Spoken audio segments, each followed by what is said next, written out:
you've ever been on the interstate when an ambulance rushes behind, you might know the feeling of trying to get over in traffic as fast as possible. There are plenty of other factors that could be impacting arrival time. News 2's Alexis Maroney reports on how EMS response times are being impacted here in Baton Rouge. Michael, Sylvia, I asked EMS for the total numbers of calls they received this year and what factors most seem to impact how quickly they're able to get patients.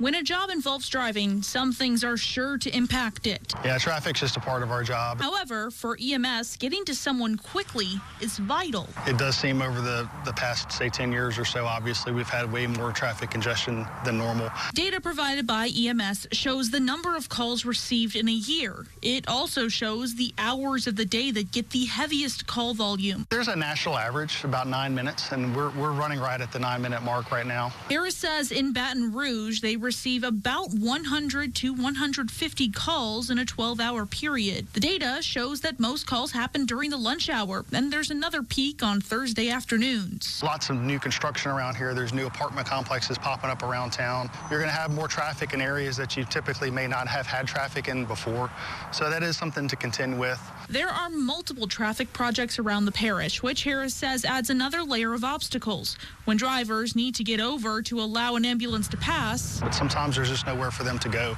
another obstacle, And on the highways as well, there's a big project on Plank Road right now that's got the lanes reduced, as well as Jefferson Highway. So anytime that we have to run through a construction zone, we have to go slower because of the construction workers. And then you'd have the cones and the barricades to deal with. Harris says there are about 20 ambulances in East Baton Rouge Parish that are active. Let's say 6 or 8 of them are tied up at a hospital waiting to offload patients.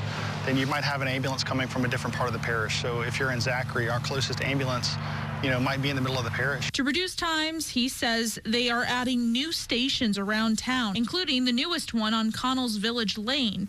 It'll help cover areas that may have been harder to reach before. And on Saturdays, there is another challenge. We'll actually deploy these little ASAP vehicles, or like four-wheel drive vehicles, and you might see them if you're at LSU or Southern. Tonight at 10, I'll have more on the resources EMS says they're planning to deploy this weekend for the Southern University homecoming game. In the newsroom, Alexis Maroney, WBRZ News 2.